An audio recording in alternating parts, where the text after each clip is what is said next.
Hello साथियों, good evening.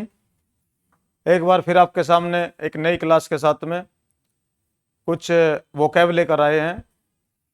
ध्यान से पढ़िएगा।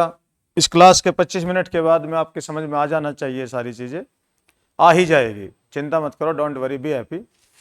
देखिए, हम कोरिलेट करके चलेंगे, सारी चीज़ों को कोरिलेट करके चलेंगे और वो साथ के साथ ही याद हो जाना चाहिए आपके। इसके बाद आपको ये बुक उठाने की आवश्यकता नहीं है, नहीं होनी चाहिए। ठीक है, चलिए साहब, ये पहला जो इडियम्स है, ये यहां लिखा है a bird's eye view. A bird's eye view, bird's, bird का पता है आपको, पक्षी होता है, चिड़िया होता है। आई व्यू, कभी चिड़िया को बैठे हुए देखा है? Have you seen the birds sitting on the tree, sitting anywhere? कहीं देखी होगी जरूर। वो कैसे देखती है, वो कैसे देखती है, देखना एक बार। वो कैसे वो एक एक बहुत तेजी से निगाह डालती है, एकदम ऐसे घूम जाती है, देख करके ऐसे घूम जाती है। कोई किसी भी पक्षी को देखना, वो जब डालता है किसी भी के ऊपर निगाह डालता है, देखता है, तो एक सरसरी निगाह डालता है वो, सरसरी, कोई भी पक्षी। तो वहां से इडियम्स लिया है, वहां से ये इडियम्स लिया है। तो यहां क्या कहेंगे इसको हम? A general study at a glance, मतलब एट ए ग्लांस भी होता है इसका मीनिंग, और ये भी कह सकते हो सरसरी, सरसरी निगाह या एट ए ग्लांस, सरसरी निगाह डालना। जैसे मान लीजिए आपके पास कोई बुक है, तो उस पर किसी ने कहा कि आपने have you seen that chapter in which जो भी कोई खास बात होगी उसके बारे में पूछ लिया, तो आप ये कहोगे कि हाँ, मैंने एक सरसरी निगाह डाली थी। सरसरी निगाह डालने का मतलब है हाँ, मैंने उस पर एक बर्ड्स व्यू लिया था, बर्ड्स आई व्यू। मतलब जो चिड़िया की आंख है उसके हिसाब से जितना देर में चिड़िया देख लेती है, जितनी देर में पक्षी देख लेता है, इतनी देर में मैंने उस पर ग्लांस व्यू किया था। ठीक है, अगर इसे आप अपने उसमें यूज करोगे, अपने किसी सेंटेंस में यूज करोगे, तो ये यूज कर सकते हो I had a bird's eye view, I had birds eye view on Mahabharata book. मतलब महाभारत की बुक पर मैंने एक सरसरी निगाह डाली है। जैसे आजकल ऑनलाइन ये क्लासेज चल रही है, आप किसी ना किसी ऑनलाइन क्लासेज को देखते होंगे और उसमें एक सरसरी निगाह डालते होंगे एट ए ग्लांस, मतलब एक ही झलक में सब कुछ देख लेते होंगे और पता लगा लेते होंगे कि भाई ये देखनी है मुझे या नहीं देखनी। वहां बर्ड्स आई व्यू कहते हैं उसको, birds eye view. Birds eye view का मतलब कि भाई एक छोटी सी निगाह डाली और हमने उसका जायजा ले लिया। तो आई हैड, ये कह सकते हो I had a bird's eye view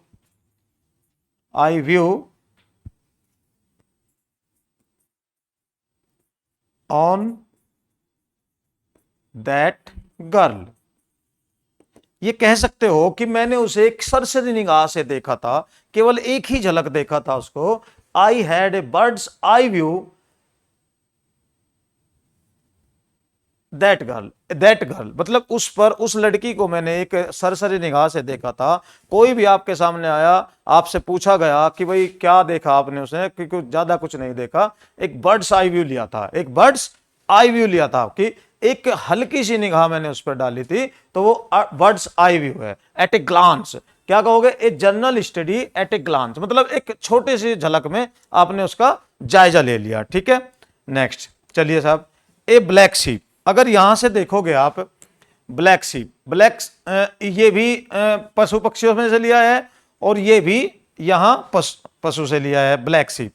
black sheep का मतलब क्या होता है? ब्लैक शीप, देखो ये शेफर्ड जो गडरिया होते हैं वे जानते हैं, वहां से लिया है ये ब्लैक शीप। क्या होता है, जो वे भेड़ रखते हैं उनके बीच में एक भेड़ होती है ब्लैक वाली जो भेड़ होती है उसका नेचर कुछ अलग होता है। उसका नेचर ऐसा अलग होता है, वो किसी को परेशान करता है और हर भेड़ का घास वास जो भी होता है उनके सामने उनको डिस्टर्ब करता, एक किस्म से वो डिस्टर्ब करता रहता है, एक किस्म से उसे दुष्ट कह सकते हो आप, दुष्ट। तो ये दुष्ट व्यक्ति के लिए यूज हुआ है ए ब्लैक शीप मतलब एक मीन फेलो, एक नीच व्यक्ति, या विक्ड फेलो, दुष्ट व्यक्ति, या डिसऑनेस्ट पर्सन, ये कह सकते हो आप इसके लिए कि भाई विक्ड मैन, विक्ड मैन, और ये कह सकते हो डिसऑनेस्ट मैन। यहां कोई भी मीनिंग इसका आपको मिल जाएगा, इनमें से जो भी मीनिंग आपको मिलता है वहां चारों में से, तो वो लगा देना। जरूरी नहीं है कि ए मीन फेलो ही वहां उसका नाम आए। एक मान लीजिए एक घटिया आदमी है, उस घटिया आदमी को भी आप ब्लैक शिप कह सकते हैं। You can see black ship everywhere in every family. आप प्रत्येक फैमिली में एक ब्लैक शिप देख सकते हैं, एक बेकार व्यक्ति देख सकते हैं, एक नीच व्यक्ति देख सकते हैं, एक डिसऑनेस्ट व्यक्ति देख सकते हैं। तो ब्लैक शिप क्या होता है? ब्लैक शिप कहां से लिया है वर्ड? ब्लैक शिप वहां से लिया है वर्ड, यहां जो ये शीप होती है और ब्लैक कलर की होती है, तो वो एक अलग ही नेचर की पाई जाती है, उस पर कभी विश्वास नहीं किया जा सकता। वो किसी भी भेड़ को किसी भी टाइम परेशान कर सकती है। इसलिए वहां से ये इडियम्स लिया है कि ब्लैक शिप एक मीन फेलो, मतलब जानवर जैसा व्यक्ति बनाया उसको, जानवर से तुलना की है, तो क्या कहा? ये मीन फेलो, नीच व्यक्ति, या डिसऑनेस्ट मैन ये भी कह सकते हो, बेईमान व्यक्ति, या ये भी कह सकते हो विक्ड मैन। तो यहां दुष्ट व्यक्ति, ये सारी चीजें बोल सकते हो। क्या कहोगे इसका अगर हम यूज करेंगे? You can C A black ship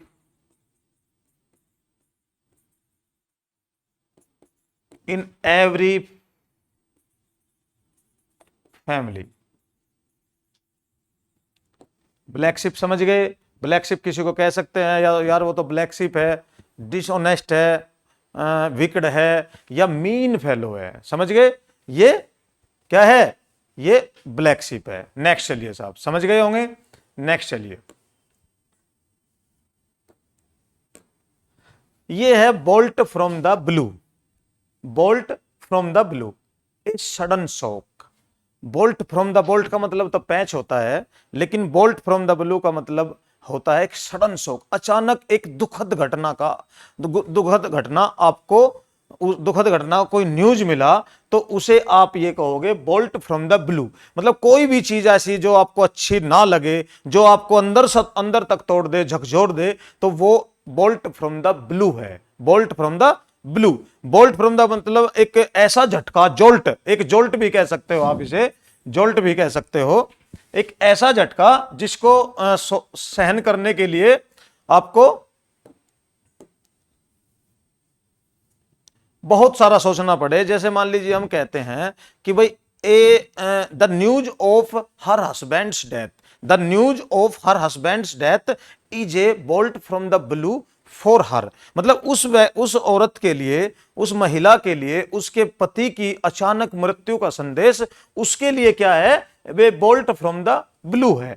तो क्या कहोगे? जैसे एक दुखद घटना के लिए यूज होता है, जैसे आपने बहुत सारी मेहनत की थी, you work hard so much to pass the exam, but when the result published and your roll number आपको नहीं दिखाई दिया, वहां पर आपका रोल नंबर नहीं दिखाई दिया, तो वो आपके लिए बोल्ट फ्रॉम द ब्लू है। एक इतना, और वो भी बताया किसने? आपके दोस्त ने।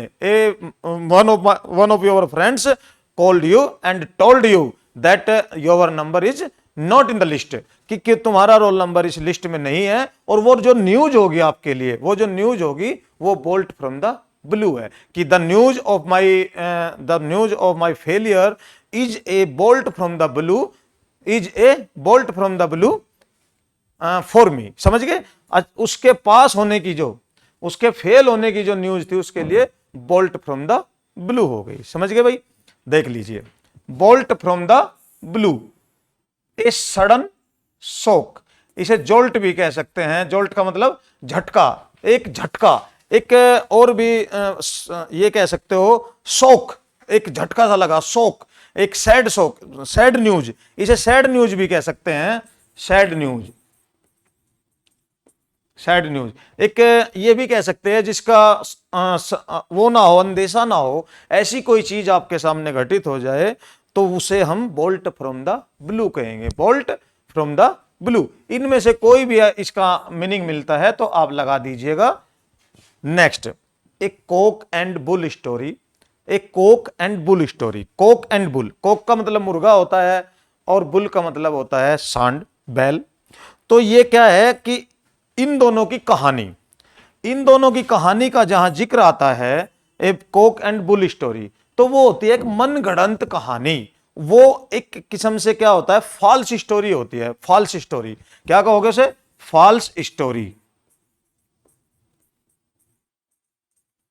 फॉल्स फॉल्स स्टोरी एक ऐसी स्टोरी जिसमें सच नाम की कोई चीज नहीं है, मुंह से बनाई हुई बातें हैं, वो बिल्कुल मनगढ़ंत कहानी है। तो कोक एंड अनबिलीवेबल गॉसिप, मतलब ऐसी बातें कर दी उसने, कोक एंड बुल स्टोरी कर दी। जैसे मैं हमेशा लेट ऑफिस में लेट आया और पूछने लगे इनको, भाई क्या हुआ था, what happened why so let? तो मैंने कहा कि ऐसे ऐसे बात हो गई थी, एक हाथी आ गया था, उस हाथी ने एक आदमी को कुचल दिया, वहां काफी सारे लोग इकट्ठा हो गए। तो एक मनगढ़ंत कहानी, Coke and bull story. Coke and bull story का मतलब है जैसे आप भी किसी बच्चे को सुलाने के लिए कोई ना कोई कहानी घड़ते होंगे, तो वो कोक एंड बुल स्टोरी है, मतलब बिल्कुल तैयार की गई झूठी कहानी, उसे कोक एंड बुल स्टोरी कहते हैं। ठीक है। When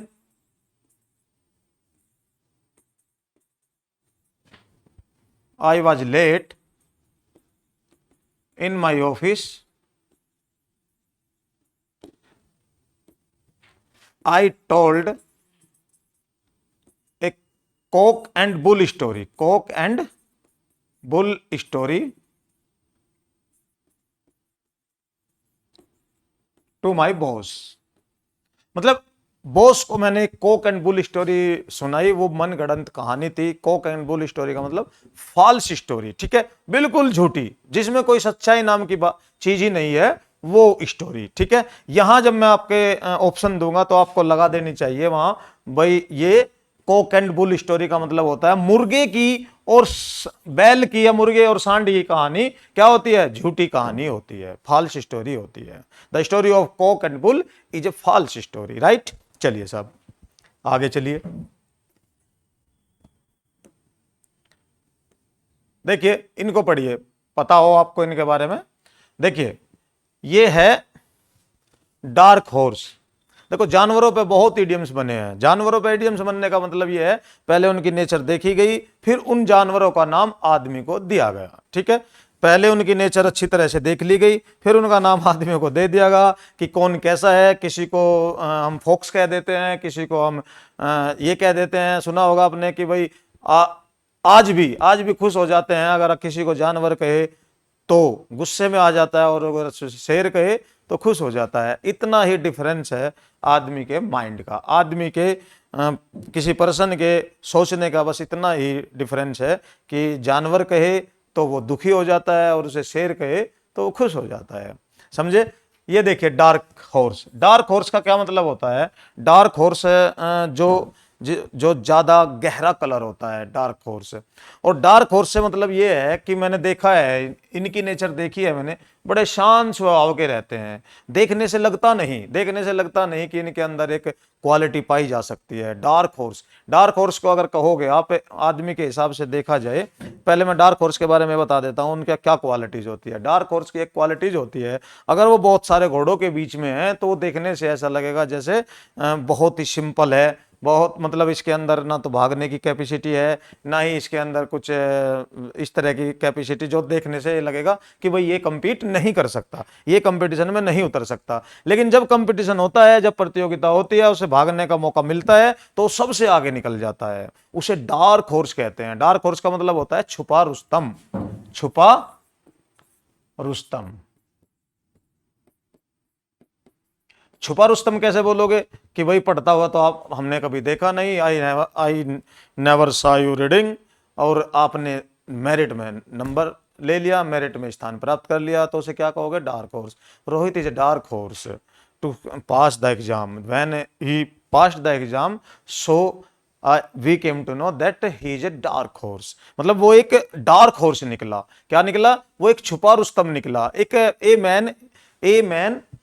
a man with hidden abilities, मतलब उसकी मल्टी टैलेंटेड भी कह सकते हो। मल्टी टैलेंटेड ये कह सकते हो कि उसके अंदर बहुत सारे टैलेंट है लेकिन दिखाई नहीं देता। Hidden, hidden talent, hidden talent का मतलब पता नहीं चल रहा है कि इसके अंदर ये टैलेंट है नहीं है, देखने से पता नहीं चलता।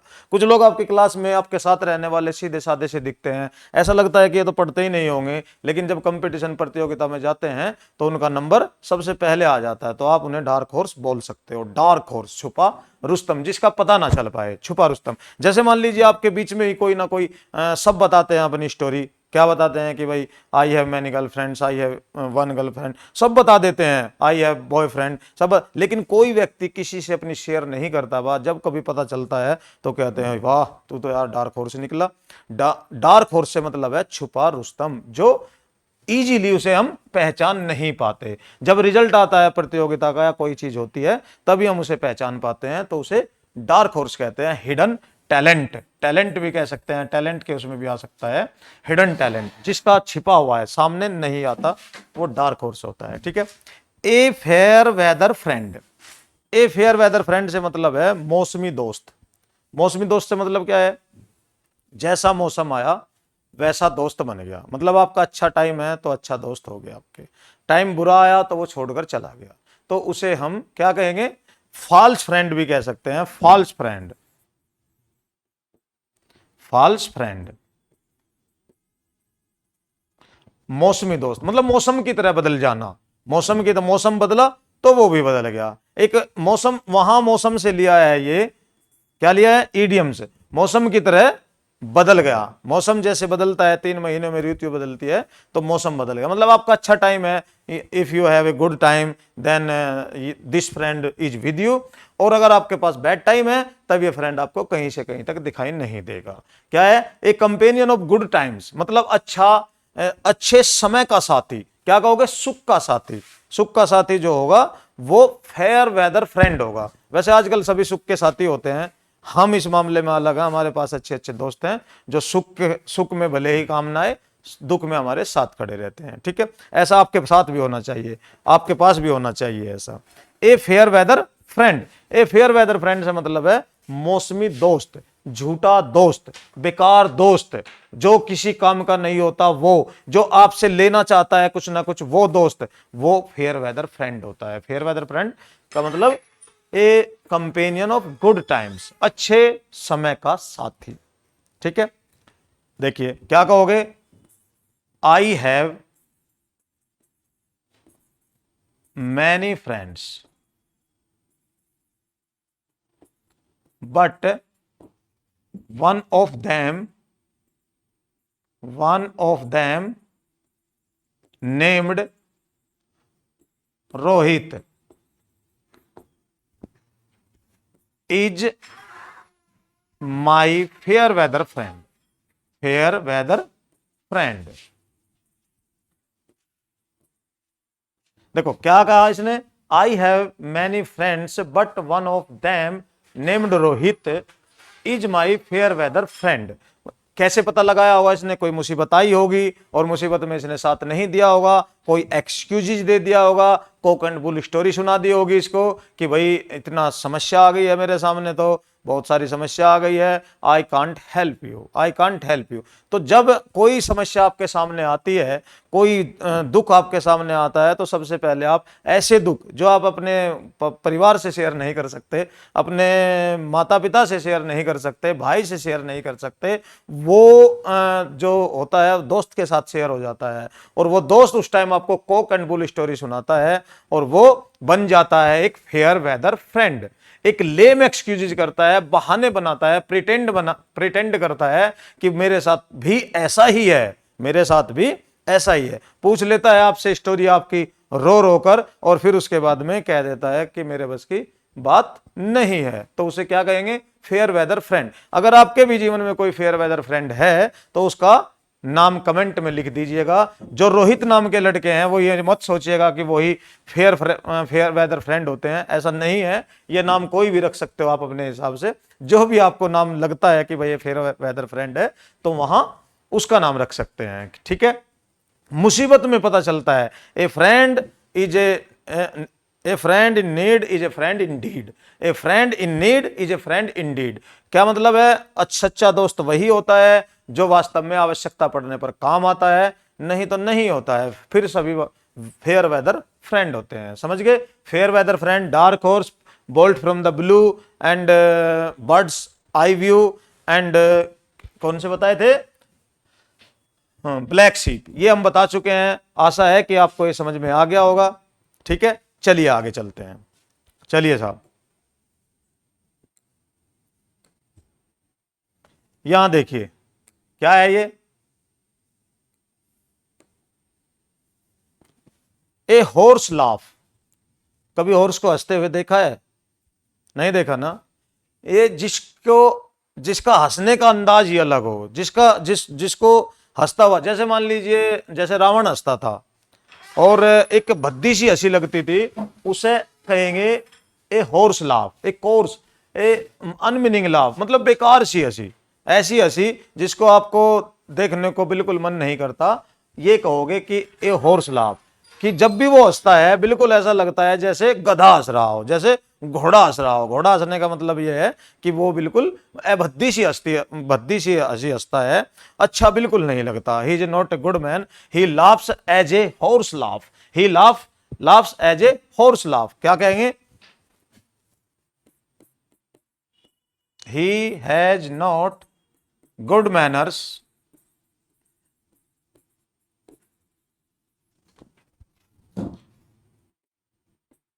ही laughs always as a horse laugh, as a horse laugh. क्या है कि वो बिल्कुल घोड़े की तरह हंसता है, और घोड़े की तरह जो हंसेगा उसे क्या कहोगे? एक भद्दी सी हंसी, ए हॉर्स लाफ, हॉर्स लाफिंग। बिल्कुल ऐसा यार, बिल्कुल हॉर्स लाफ करता है। कुछ तो देख लिया कर, कहाँ बैठे हुए हैं कहाँ नहीं बैठे हुए हैं, कुछ तो देख लिया कर। किसी को भी खासकर दोस्त को ही कहा जाता है या अपने मन में कहा जाता है, बिल्कुल हंसने की तमीज नहीं है, मैनर्स ही नहीं है, नो मैनर्स। राइट, चलिए। लेम एक्सक्यूज, लेम का मतलब होता है लंगड़ा और एक्सक्यूज का मतलब होता है बहाना। लेम एक्सक्यूज, झूठा बहाना, प्रिटेंड। कितनी बार, how many times have you used lame excuse? कितनी बार आपने ये लेम एक्सक्यूज किए हैं, कितनी बार बहाने बनाए हैं, कितनी बार बनाए होंगे? सोचो, लेम एक्सक्यूज। अब बहाने नहीं बनाना, कोई कुछ नहीं करना, लेम एक्सक्यूज कहना है कि लेम एक्सक्यूज कितनी बार आपने किया होगा अपने जीवन में। कभी ना कभी, कभी ना कभी क्या, रोज ही करते होंगे लेम एक्सक्यूज। किसी ने कहा आपको यहाँ आ जाना भैया, किसी ने कहा यहाँ आ जाना, तो आपने लेम एक्सक्यूज कर दिया, नहीं घर पे मम्मी है, पापा है, ये है वो, मतलब लेम एक्सक्यूज। ठीक है, कोई बात कर रहे हो तुम किसी से फोन पे, और उसका क्या बहाना है? अरे मम्मी आ गई, फोन रख दिया, वो लेम एक्सक्यूज है। वो भी जानते हैं और आप भी जानते हो, वो लेम एक्सक्यूजेज है। या फिर कभी कभी क्या होता है कि आप किसी से बात कर रहे हैं, आपकी दूसरी गर्लफ्रेंड का फोन आ गया, आपने कहा नहीं नहीं रुको अभी, भाई या माँ या कोई आ गया मेरे पास, कोई आ गया मतलब दूसरे का फोन आ गया, मम्मी का फोन आ गया, मम्मी नहीं होती वो तुम्हारी दूसरी गर्लफ्रेंड होती है, तो वो लेम एक्सक्यूजेज है, लेम एक्सक्यूज। ठीक है, तो लेम एक्सक्यूज का मतलब क्या है? झूठा बहाना। Lame excuse, unsatisfactory explanation, unsatisfactory explanation. ठीक है, I know very well, I know very well ही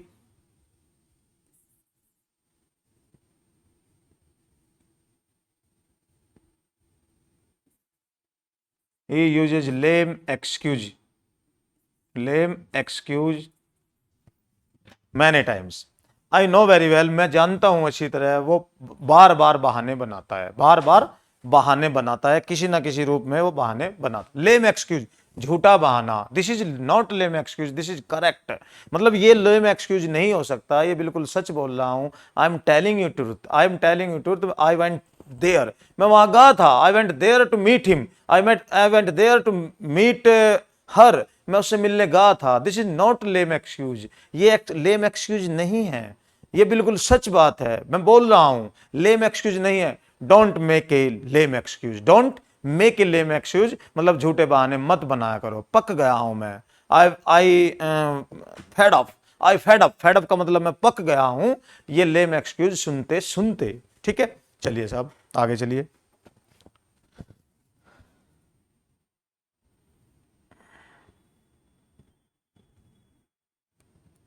ये देखिए, ये क्या है?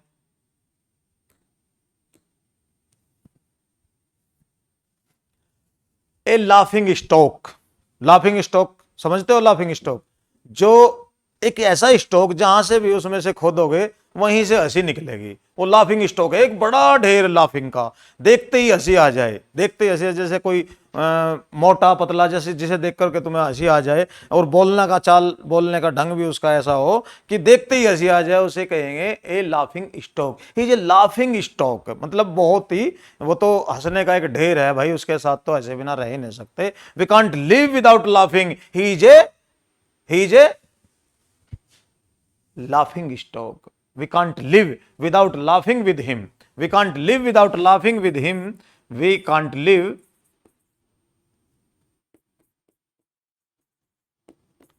without laughing with him.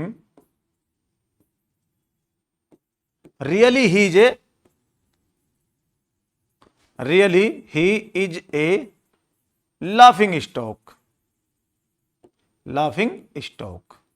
Laughing stock क्या होता है? लाफिंग स्टॉक, लाफिंग स्टॉक का मतलब जिसे देखकर आपको हंसी आ जाए, आप अपनी हंसी ना रोक पाए। You can't stop your laughing. जब नहीं रोक पाते तो कह सकते हो कि भाई वो तो लाफिंग स्टॉक है। जैसे कपिल शर्मा का शो आता है, कपिल शर्मा के शो में एक पात्र है, कौन है वो, डॉक्टर बन जाता है, बार बार डॉक्टर बन जाता है, तो वो कह सकते हो कि ही is a laughing stock. Laughing stock का मतलब जो भी मुंह से बोलेगा तो हंसी निकले ही निकले, राइट। चलिए साहब, ए लायन शेयर, यहां भी फिर जंगल में से आए हैं, और lion share, lion share, lion share का मतलब होता है शेर का एक भाग।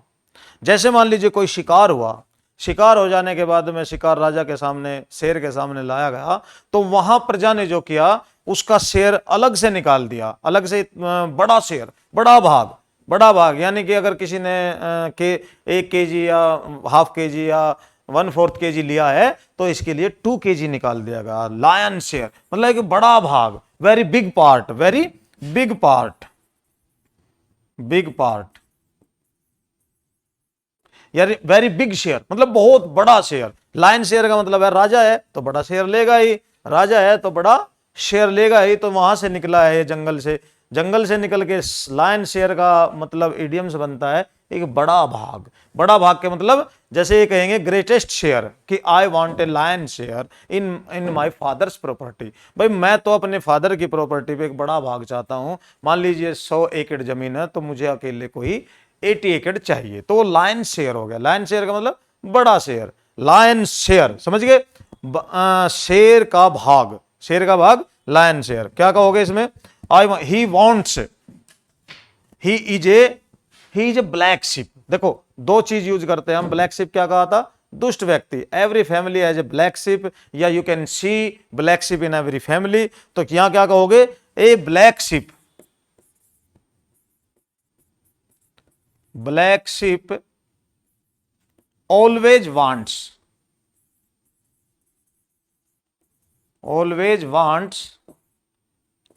a lion's share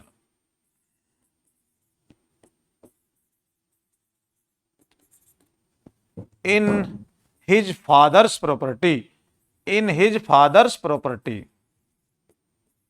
क्या है साहब? इन हिज फादर्स प्रॉपर्टी मतलब एक ब्लैक शिप जो होता है, एक दुष्ट व्यक्ति जो होता है, जो एक डिसऑनेस्ट व्यक्ति होता है, ब्लैक शिप, वो अपने पिता की प्रॉपर्टी पे एक लायन शेयर चाहता है। लायन शेयर क्या होता है? लायन शेयर होता है बड़ा शेयर, बड़ा भाग, बड़ा भाग। तो क्या कहेंगे हम कि भाई वो ब्लैक शिप जो है बड़ा भाग चाहता है। तो यहां लायन शेयर से मतलब क्या है? बड़ा भाग। इसका कुछ भी आ सकता है, ग्रेटेस्ट शेयर भी आ सकता है, बिग शेयर भी आ सकता है, बिग अमाउंट भी आ सकता है। लायन शेयर बिग अमाउंट मतलब बिग से मतलब होगा कोई भी चीज आ सकती है। वहां आपको देखना है, नियर बाई वर्ड लगाना है, नियर बाई, जो नियर बाई होगा वो लगाना है, उसको ध्यान से देख लीजिए। ऐसा नहीं है कि इसका मीनिंग यही यहां मिलेगा, ग्रेटेस्ट शेयर ही मिलेगा, ऐसा नहीं है। बिग शेयर भी मिल सकता है, एक लार्ज अमाउंट भी मिल सकता है, एक बिग अमाउंट भी मिल सकता है, ये सारी चीजें मिल सकती है। ये आपको ध्यान रखिएगा, इसका मीनिंग आपको पता होना चाहिए। एक बड़े से मतलब है, एक बड़े भाग से मतलब है लायन शेयर, समझ रहे? चलिए दोस्तों देखिए, यहां देखिए क्या कहता है ये। ए मैन ऑफ लेटर्स, देखो यहां लेटर्स है, ये चिट्ठियां कहोगे या खत कहोगे, एज यू विश, ठीक है। ए मैन ऑफ लेटर्स मतलब इतने लेटर लिख दिए उसने कि वो लेटर्स का ही आदमी बन गया। यानी कि ए मैन ऑफ लेटर्स की इतने व्यक्ति इतने वो लिखे, या तो ये कहोगे फेमस राइटर, उसे फेमस राइटर बोल सकते हो, फेमस राइटर, या एक विद्वान व्यक्ति बोल सकते हो, या एक प्रख्यात वो बोल सकते हो, क्या राइटर। तो कि इतने उसने इतने लेटर लिख डाले कि लेटर का ही वो बन गया, क्या लेटर का ही बाप बन गया। ए मैन ऑफ लेटर्स मतलब बहुत सारे लेटर्स का ही आदमी बन गया, तो वो ए मैन ऑफ लेटर्स का मतलब है a famous writer. A famous writer हमारा क्या कहता, पंडित नेहरू को कह सकते हो फेमस राइटर, या रामधारी सिंह दिनकर को कह सकते हो राइटर। कोई भी मतलब जो हमारे यहाँ राइटर है, आप खुद भी हो सकते हो। I am a man of letters, I am a man of letters, या he wrote many books now he became a man of letters nowadays. ही रविंद्रनाथ टैगोर कह सकते हो, Rabindranath Tagore was a man of letters, man of letters मतलब एक ये मान लीजिए कि एक फेमस राइटर है, मैन ऑफ लेटर्स, एक फेमस राइटर। और फेमस राइटर वो कौन भी, कोई भी हो सकता है, आप भी हो सकते हैं, प्रख्यात व्यक्ति, प्रख्यात लेखक, ठीक है। ये है man of letters. A man of parts, a man of parts, man of parts का मतलब होता है multi talented.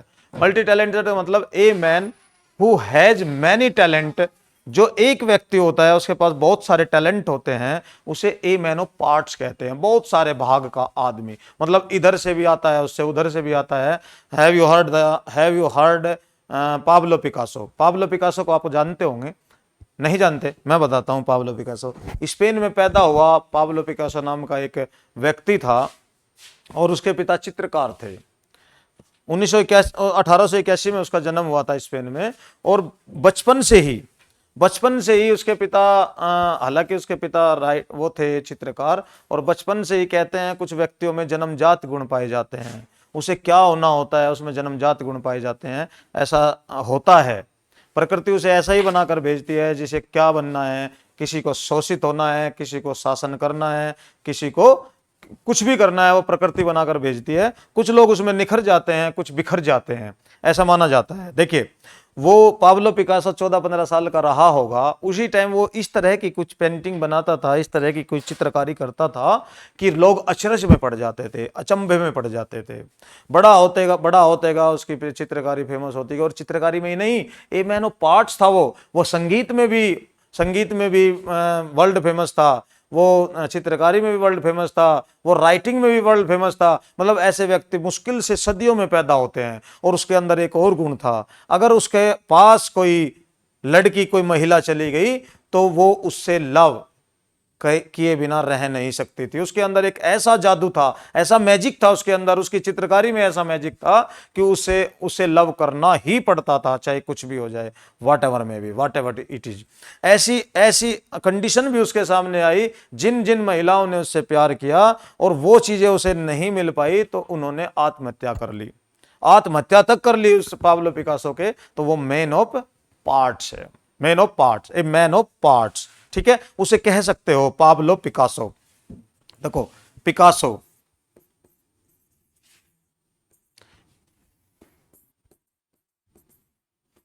Pablo Picasso is a man of parts मतलब a man having skills, having many skills, many लगा दो यहां, many skills, या multi talented, multi talented, multi talented, multi talented भी कह सकते हो। Pablo Picasso was a man of parts, was a man of parts. क्या कोई तुम में से आधुनिक पाब्लो पिकासो है? हैं, कह सकते हैं किसी के पास है इतना सारा जो तुम्हारे लिए आत्महत्या भी कर जाए? नहीं, किसी के पास गुण नहीं है इतना, हम जानते हैं, क्योंकि उसके लिए बड़ी मेहनत करनी पड़ती है। और वैसे भी जन्मजात भी होता है, जन्मजात आपके अंदर नहीं पाया गया ये गुण, ठीक है। चलिए साहब आगे चलिए, यहां देखिए नेक्स्ट। हम्म हम्म अच्छा, नहीं हो गया था। अच्छा अच्छा अच्छा अच्छा अच्छा।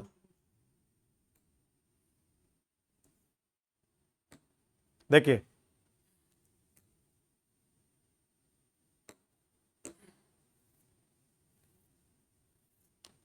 ए मैन ऑफ इस्ट्रा, यहां से सुनिए भाई, a man of straw. Straw क्या होता है? इस्ट्रा होता है फूस, तिनका। A drowning man will catch straw, एक डूबते हुए व्यक्ति को तिनके का सहारा होता है। ठीक है, यहां क्या कहा है इन्होंने? ए man of extra. A man of extra से मतलब बिल्कुल घास फूस का आदमी, बेकार सा आदमी कह सकते हो। ए man of poor will, poor will किसे कहते हैं? जिसके पास इच्छा ना हो, जिसके पास विल ना हो, वो कोई व्यक्ति ही नहीं होता। जिसके पास अपनी विल ना हो, विल एक ऐसा पॉजिटिव वर्ड है दोस्तों। आप विल करके देखो, विल सुनने में ही ऐसा लगता है जैसे एनर्जी से भर गए हो हम, सुनने में ही ऐसा लगता है। विल, विल एक ऐसी शक्ति है, आपके अंदर से सारी बीमारियां मिटा दे, वो विल है। आपको किसी भी स्थान पर पहुंचा दे, वो विल है। आपको किसी भी सिंहासन पर लगा दे, बिठा दे, वो विल है। विल, विल के बिना दोस्तों आप कुछ नहीं कर पाओगे। एक विल तो आपको रखनी पड़ेगी। विल के बिना, without will you can not do anything, कुछ भी नहीं कर सकते, कुछ भी। तो विल होनी चाहिए, पक्की विल होनी चाहिए। जिसके पास कहते हैं विल है, उसके पास सबसे बड़ा हथियार होता है विल। उसे लेकर वो कुछ भी कर सकता है, कुछ भी, एनीथिंग एल्स। देखिए, man of extra, man of extra का मतलब है ए मैन ऑफ पुअर विल, मतलब बेकार सा व्यक्ति, कुछ नहीं कर सकता। आपके जीवन में होगा कोई भी मैन ऑफ इस्ट्रा, अरे उसे बताने का कोई लाभ नहीं है। There is no profit to tell him, there is no profit to tell him, उसे बताने का कोई भी लाभ नहीं है। Because he is a man of straw, कि वो तो घास फूस का बना व्यक्ति है, पुअर विल का बना व्यक्ति है, कहीं से भी पीछे, कहीं से भी आगे चला जाएगा। He, there is no profit, there is no profit to tell him,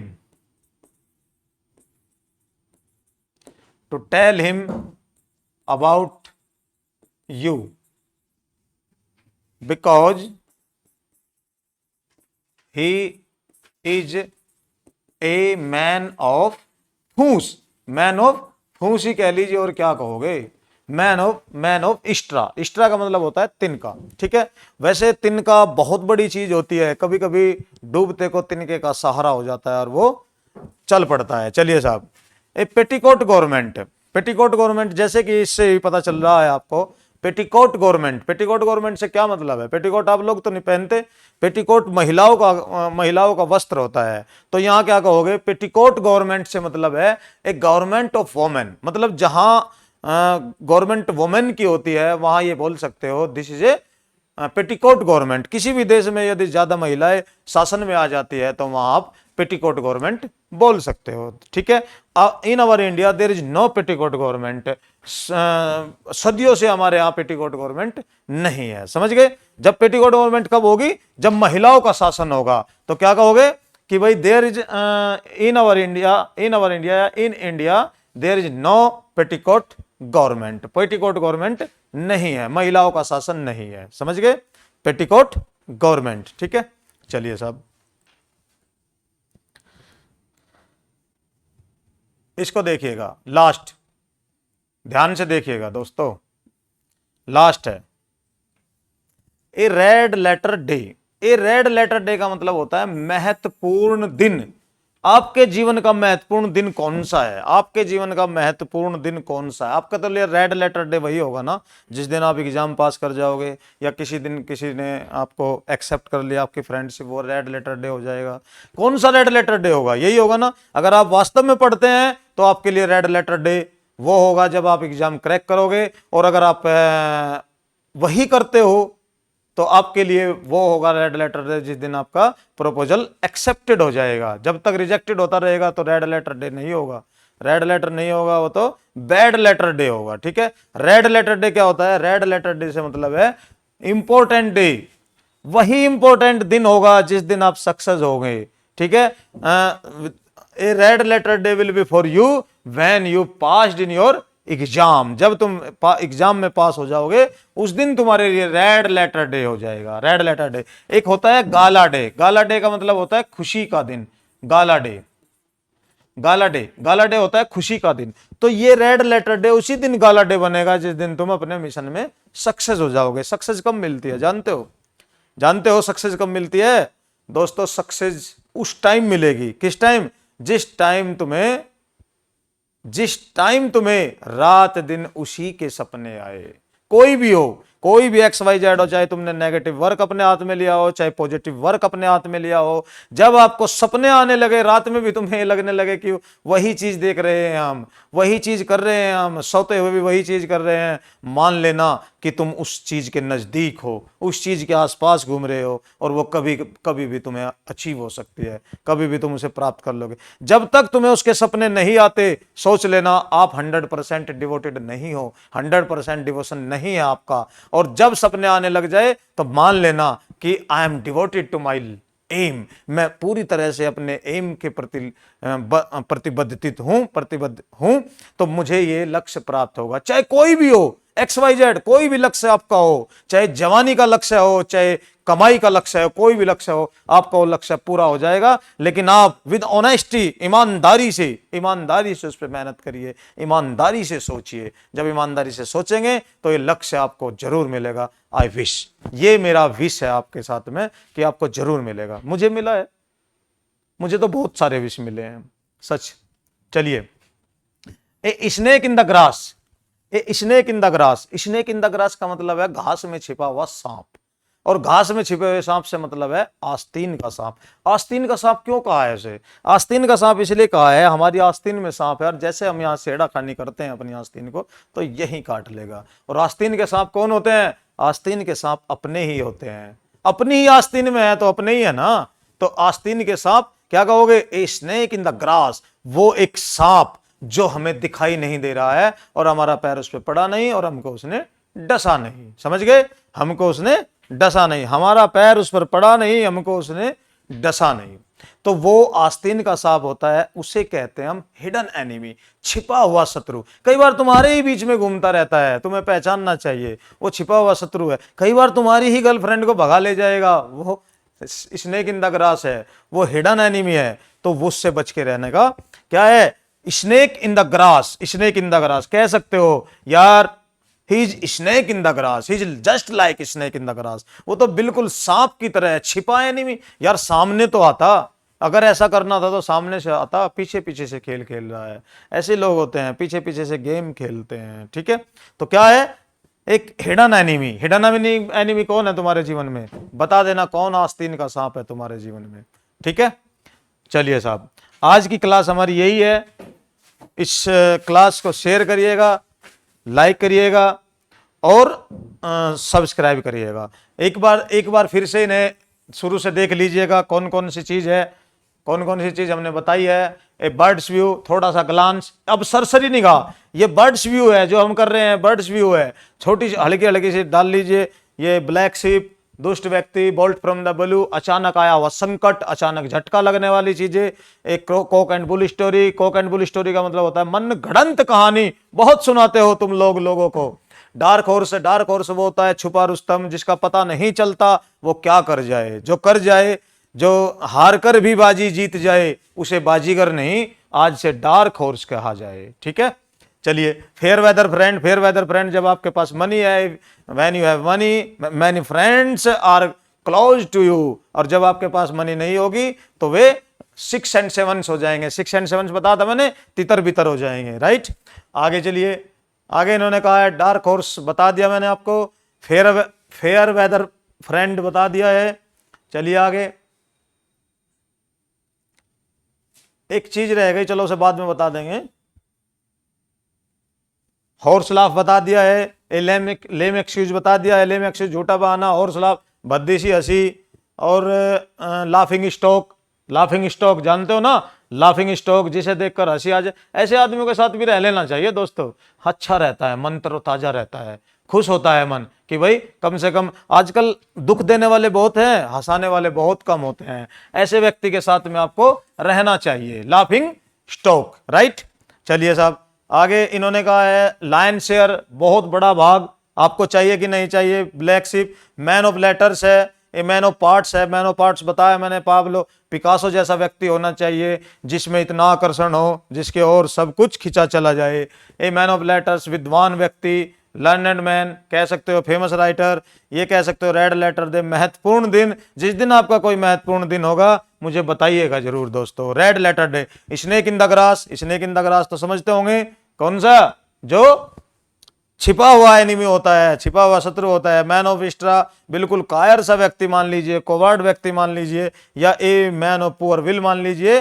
petticoat government, petticoat government कहने की जरूरत नहीं है, there is no need to tell you about petticoat government, what is petticoat government. ठीक है, नमस्कार दोस्तों। आज बिल्कुल